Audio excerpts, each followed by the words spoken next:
ఈ విజయదశమి నవశకానికి నాంది పలకాలి. ఆమదలవలస నియోజకవర్గ శాసనసభ్యులు కూన రవికుమార్.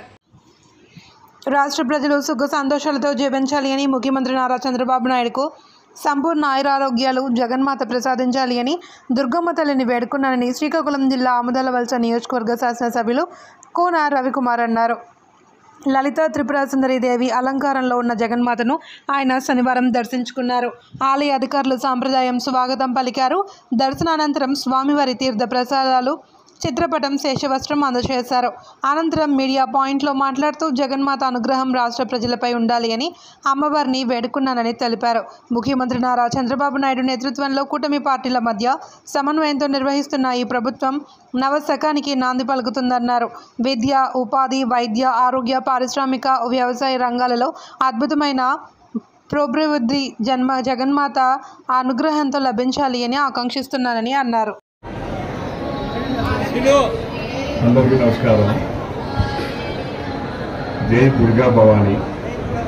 ఈ రాష్ట్రం బాగుండాలి, రాష్ట్ర ప్రజలు బాగుండాలి. ఈ రాష్ట్రం బాగుండాలంటే చంద్రబాబు నాయుడు గారికి ఆ దుర్గామాత నూరేళ్ళ ఆయుష్ ఇవ్వాలని, ఆయన ఆరోగ్యం బాగుండాలని, ఆయన బాగుంటే ఈ రాష్ట్రం చల్లగా ఉంటుంది. ఆ దుర్గాదేవి ఆశీస్సులతో తప్పనిసరిగా ఈ రాష్ట్రాన్ని ఒక వినూత్నమైనటువంటి విధానంలో ముందుకు తీసుకెళ్లి ఈ రాష్ట్రంలో యువతరానికి దిక్సూచిగా రేపు ఈ ప్రభుత్వం పరిపాలన సాగిస్తూ ఉంది.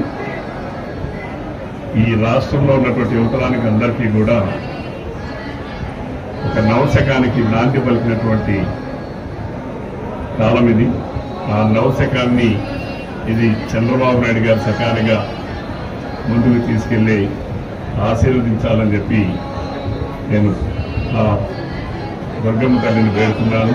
అలానే రాష్ట్రంలో ప్రజలందరూ ఆయురారోగ్య అష్టైశ్వర్యాలతో ఉండాలని, ప్రతి ఒక్కరూ చంద్రబాబు నాయుడు గారు చేస్తున్న కృషిలో భాగస్వాములు కావాలని, ప్రతి ఒక్కరికి ఆ ఆలోచన ఇవ్వాలని ఆ దుర్గా భవాన్ని వేడుకుని వచ్చాను. మరి ఈరోజు అందరికీ ఆ ఆశీస్సులు ఉండాలని చెప్పి కోరుతూ సెలవు తీసుకుంటున్నాను. Thank you.